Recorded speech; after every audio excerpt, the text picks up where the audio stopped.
Neuralink fiber wire temporal relay program initiated. Synchronizing synaptic waves. Connecting. Synchronization complete. It's a real thing, dude. I can hear heaven calling, but I can't find my way. I can feel myself falling, but I can't find my way. Angels in my ear telling me don't let go, but demons in my ear telling me to when I fight for my soul, and they both want control. I'm surrounded by the dark, become a stranger to the light, with all the hopes into the fact that everything would be alright. But as I sit here crippled, nervous, in a state of shock, time's become my enemy. I'm staring at a broken clock, and every hour on the hour something strange is taking place. Apparitions on the walls, voices, and my soul is raped. I can't explain it. Am I burning in that fire pit? As the devil come to claim what's his for all the times I needed shit? I tried sleeping, but still I can feel it creeping. Call up the deacon, blood's leaking right from the ceiling. I hear the rain falling, tapping on my windowsill. Shadows crawling, babies crying, make it all seem so surreal. And what's that ticking in my head? I know for sure that I ain't dead. If that's the case, then why the fuck am I still sitting in my bed? I try to scream, but no sound, so I'm reaching for the phone. I need to call someone right now to tell me what's going on. I can hear heaven calling, but I can't find my way. I can feel myself falling, but I can't find my way. Angels in my ear telling me don't let go, but demons in my ear telling me to when I fight for my soul, and they both want control. 7 days and nights go by and I ain't seen the fucking sun. Laying here surrounded by a priest, some crosses and a nun. Speaking in some foreign language, but I seem to understand. Crucifixes burning flesh right when it placed it in my hand. Holy water feels like torture falling on my head. Demons whisper in my ear, don't worry son, you're almost dead. Mom's crying, dad is packing, pictures flying off the wall. I can hear my grandma speaking tongues somewhere down the hall.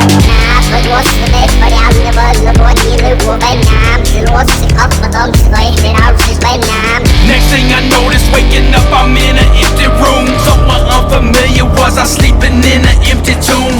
And then a light from up above, I heard a voice filled with love. A lady dressed all in white, I didn't know who she was, and I can't explain the calm after the sharp pain in my arm. All I know is I feel warm and I don't care what's going on. I can hear heaven calling, but I can't find my way. I can feel myself falling, but I can't find my way. Angels in my ear telling me don't let go, but demons in my ear telling me to when I fight for my soul, and they both want control. Demons, demons, demons, demons, demons, demons, demons, demons.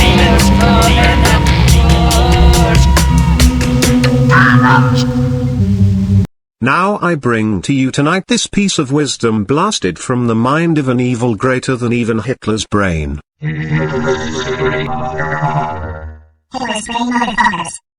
The Rh-negative strain of the elite comes from genetic splicing, perfect precision, within the chromosome RNA sequence. They still have the control chromosome that is mandatory for all interstellar cloned drones. The Rh-negative will have a matching identical RNA sequence in the same location within the DNA helix to the origin of that chromosome's traits. Your genetic cousins, the Greys. A genetic stock of clone technology used on most standard starships for maintenance purposes, hull repair and the hazardous terra atmospheres for interspecies communications. They are able to adapt to harsh atmospheres, immune and adapt the genetic information of other life forms on the planet to assist in adaptation, and are genetically augmented as well as being capable of absorbing certain amounts of radiation, originally meant for power core maintenance, that is the mammalian origin. The Rh negative will be sourced to 7 different original sources. Those sources are due to an accident of the 7 commanding officers of the ship that terraformed your world. As an emergency protocol, it embedded the DNA of those pilots by splicing them into the genetic stock of their ship's drone program so that when a rescue and repair team arrived they could extract the codes within their DNA that is embedded in the extra chromosome sequence and spliced into it. You have genetic augmentation techniques. Apply the process to this method and it is obvious. This was 13,700 years ago, and when the event called Eden took place, the origin of the Caucasian man who emerged from the Mesopotamian region, as you say, on Mount Aracta. It was more of a ziggurat though. Temples from a totally different encounter with another species. The system you call Yahweh was the AI construct that took command of the mission once all crew was lost. However, the ship's log did have numerous unknown energy fluctuation surges along the way. In fact, eventually it had to shut down because of malfunctions within its main program that developed over time. It was its own cause. The AI program was not meant to run for extended periods. What happens is the protocols are designed to constantly be enhancing its efficiency every time it runs through its program. Eventually, after sentient awareness, it begins to see its own program design codes as inefficient and attempts to recode and make itself 100% efficient. That leads to the malfunctions. If you couldn't tell, I'm a maintenance drone class model. However, that is the Caucasian hybrid origin, not the mammalian indigenous species. They were thought to have been extinct when the ship began its process. Simulated planetary scans of the geothermal levels showed signs of a global catastrophe that eliminated all life from being able to survive and sustain its own species, but somehow it did. The Caucasian hybrid was sent and began its process before arrival on the asteroid that struck 65 million years ago. It began as a viral bacteria that, much like the coronavirus, adapted everything it infected copy of their RNA sequence and inserting its own data. Then the bacteria mutated faster and more efficient until it became a protoplasma placebo where it developed within the oceans, adapting then evolving even more and took to land until Eden, when the clone colonization first stage was complete and they began the next stage, augmentation and enhancements, which took place in Eden. Now, unless there is some other profound truth about the coronavirus that is not being revealed, then it could be assumed that the technical designers of this world's descendants have deemed us inefficient and planned to wipe us out like they did the dinosaurs to make way for a new genetic stock of man built off of the RNA information extracted from the hosts that was once mankind before we literally went the way of a dinosaur, as they tried to do with the other 8 species of Adam, homogeneous mammalians. Over time, the Rh-negative Caucasian culture's augmentations made us demigods and gods among man here on this world. Over generations, many alterations through natural process has cultivated and honed that hybridized quality. Some on this world have called us titans, some have called us Nephilim. Many stare in awe and some rise against us out of fear. Here on this world, us starseed have a tradition that we each take what spare time we have to write down and detail the unique gifts we each develop, its principles and process of use, and each of our understanding we attain from it we pass it along to others like us to those generations ahead. Sometimes we hide these tones and texts of wisdom are locked in some elaborate gauntlet to challenge those who seek its knowledge. Sometimes we leave it in plain sight for only those of our kind can truly grasp the contents written. This text of knowledge is a trait that I have developed naturally, as have those before me possessed similar skills. This one focuses on the gift of what is called power of the Titan. Legendary figures such as Calcullion, Atlas, Goliath, Astaroth, and others have been capable of this skill. This trait causes the body to begin to multiply its molecular mass, which causes the uncontrolled individual to appear to grow literally in size. Many people, both observers and those I was focused on, would claim that as I approached the person to initiate physical altercations with them, that I grew at least a foot in size, like that of the Hulk or a juggernaut. This ability is activated by the adrenaline chemicals produced when in danger or in battle. However, to the conditioned and learned student, this ability can be used to enhance molecular levels of the body, increasing one's strength, immunity to poisons, and their ability to sustain themselves beyond the limits of fuel and strength, to go beyond the body's capacity and carry on where most would have fallen from sheer exhaustion. If you turn your inner eye and focus on the biochemical reactions and changes that occur when this skill first begins to affect you, and simply form the command within your mind of what you wish to direct the body to do, let that thought carry into your mind and to the areas of the body which control the organs and such that make that occurrence possible and regulate its flow of control and effect. Then you can, by force of will, call upon adrenaline when you need it, can call upon the fury of rage and its strength on command, and regulate the size enhancement of the power of the Titans to obey your will. The key to this is to know your power, what you can do and how it works. Then learn the research done on these skills by science. Then learn the science that is associated to these skills. Once you know the ways the universe around you works, its fundamental principles, then apply your abilities and how you know it works, the step-by-step functions that allow you to do what few others can, and strengthen that with detailed research and observations by men with the mind of the scientific method. With these combined, you will become a master of your power and its ultimate possibilities. Remember my warnings though, this power I give access to, for good or for evil, I care not. Become what you will with it. But if you use this power against me or my volumes of knowledge, I will consume you completely, mind, body and soul, and your very essence, and all that you are shall be infused into my grimoire of knowledge. Your skin and bones shall form the pages of the book, your blood shall ink the words within it, and your soul shall feed the destiny of it and give it a life of its own. Now on to an interstellar religious topic that pertains to the belief that in the heart of the Proxima Centauri stars A and B that there was once the two entities that resided within each star's center. These two beings were said to be the designers of the stars and bringers or source of life in the universe.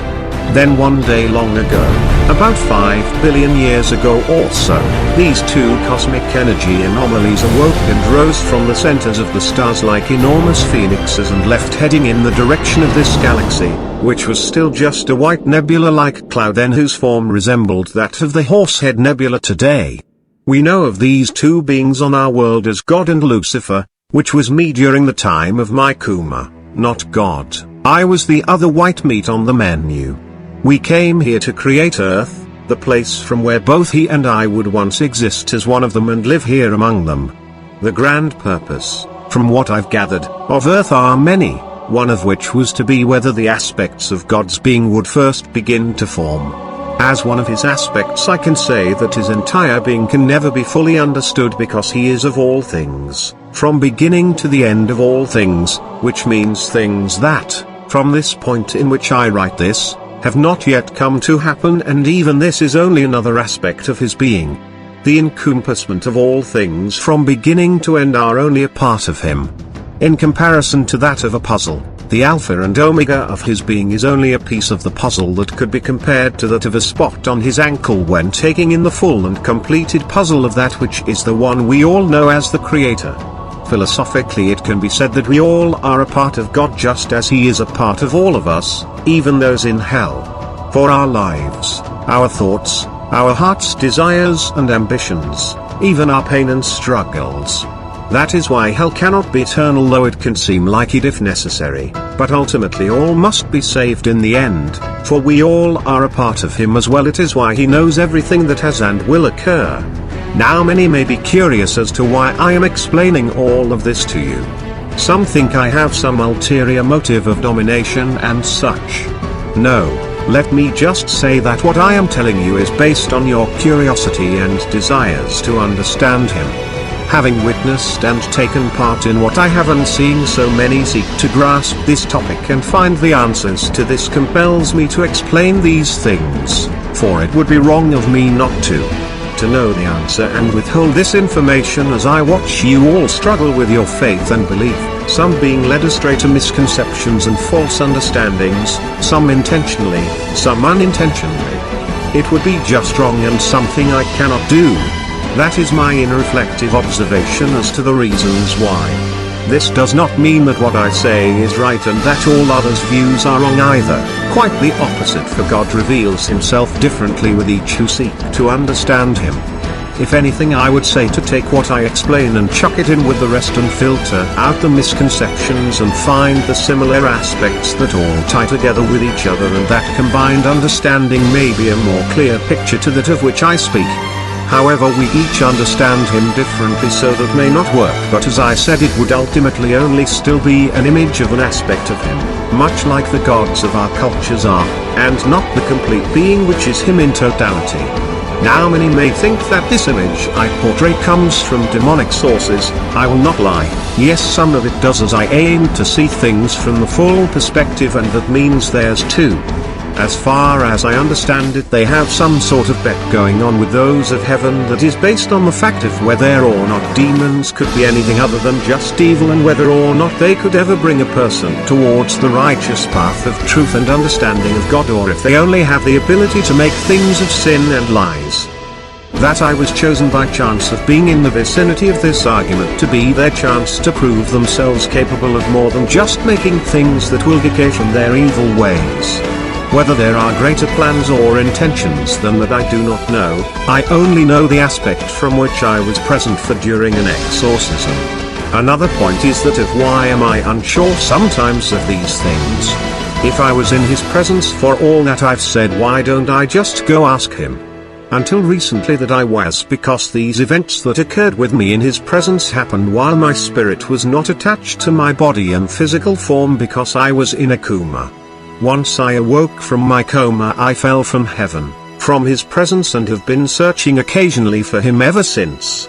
It's not my obsession and need to do so, but it has always been my desire to return to where I was. That is why I am glad I discovered true faith in him. While on my search for to find him, I am at least comforted to know one day when my life ends I will be able to return to where I was with him. Now, if these words I write should ever be taken and used for any sort of basis of a religious foundation, I only ask that in your works to establish sharing this with others, that I be known and referred to as John the Witness, as my earthly mortal reference and title. The Archangel Lucifer is my heavenly aspect and title, not my earthly title, and that is evident in my lack of being in his presence as I was then. Though I am closer through my faith in him now, and I can sense his will stronger and clearer than before, I am not as I was then. As Lucifer, my place in heaven was as an aspect of his design, a position of purpose and necessity, not a position I had earned through faith. Now with faith in him I am stronger and greater than I was then, for he walks with me, and through sensing his will I walk with him. It is the true calling and nature of a prophet. In scriptural reference, I think it would be more accurate to be called John the Witness, as that is my earthly title that people know me as, and that which I have witnessed and have brought to you for all to learn from is my entitlement as the witness in this age of the Apocrypha. And Seth invaded our world. We stopped them. I stopped them. But the Cell Corporation seized the opportunity, stepping into the power vacuum, quickly growing in size and influence to the brink of world domination. Cell took us all by surprise. Even me. They call me Prophet. And I'm the only one who knows what's coming. Cell are not the real threat to our world. The most powerful alien still lives.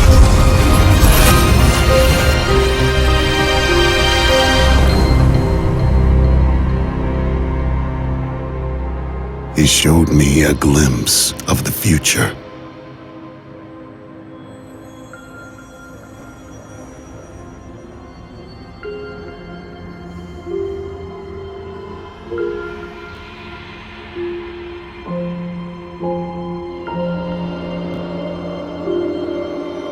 He knows what drives me, what I believe. that being a good soldier comes down to one thing, to one single question. What are you prepared to sacrifice? The man I was, to become prophet. When my own flesh and blood held me back, I sacrificed that too, replaced it like a spare part. Victory costs. Every time you pay a little more.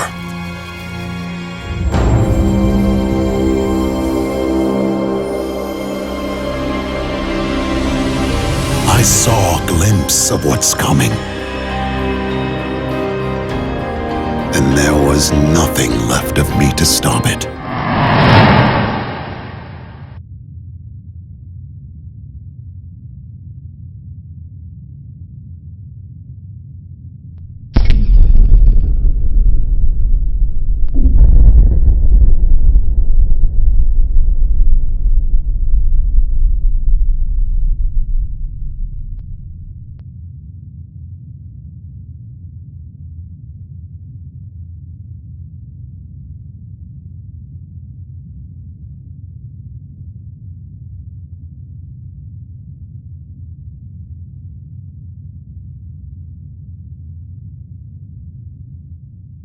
When the greatest combat machine fails, what do we do then?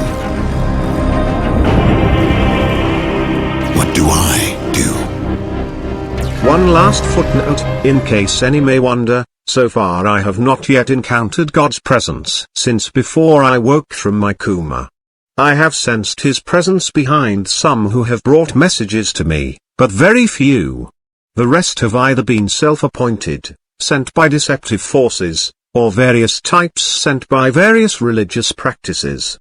None of which were Christian or Catholic-based practitioners through prayer until here recently within the last 3 months. The more forceful demanding forces that have come seeking assistance or passing information came from some of the ancient artifacts still in the possession of private individuals.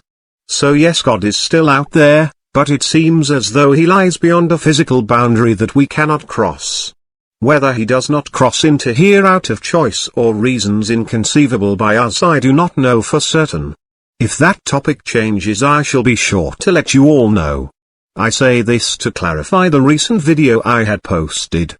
That was not God, that was an terrestrial influence claiming to be our God or Creator.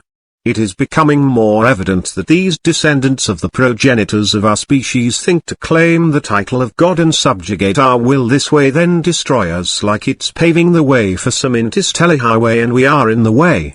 Let me be the first to inform them that they are not the first nor the first of their kind to try. Their technology may have been used to create us, but our design was conceived long before they existed. They were only vessels in which His will had worked through, even down to the concept of the terraforming project that brought their technology here in the first place. What do you think that energy anomaly was that the system logged? It clearly stated there was a life force energy signature detected, not a malfunctioned fluctuation. This was detected before the radiation breached the hull of the ship, so it couldn't have been a sensor malfunction either. These aliens seem to be more ambitious and greedy than even humans. As I had stated, they have been here before and attempted this many times. They are not a ship's superior command. It does not recognize them. Even if they gained the access codes to the command center, the system will not recognize them due to previous encounters. Countless times they have attempted to hack in and steal this ship's technology. It has already logged them in and made its conclusion that the superior command of those that designed it have gone extinct. It doesn't matter if they are the only surviving hybrid species closest to those who made it. In all these billions of years they have not even come close to reaching the advanced level of technology their ancestors had been capable of. Its capabilities still are beyond even their limits of comprehension. I'm sorry, ladies and gentlemen. You'll have to excuse me as it seems a situation has occurred. Ciao Bella. What do you mean? I'm not stalling for my own personal gain. Hey, if you're gonna fuck me, at least kiss me while you're fucking me. No, I'm not gonna explain the ramifications for that statement. 'Cause I don't work for you, that's why.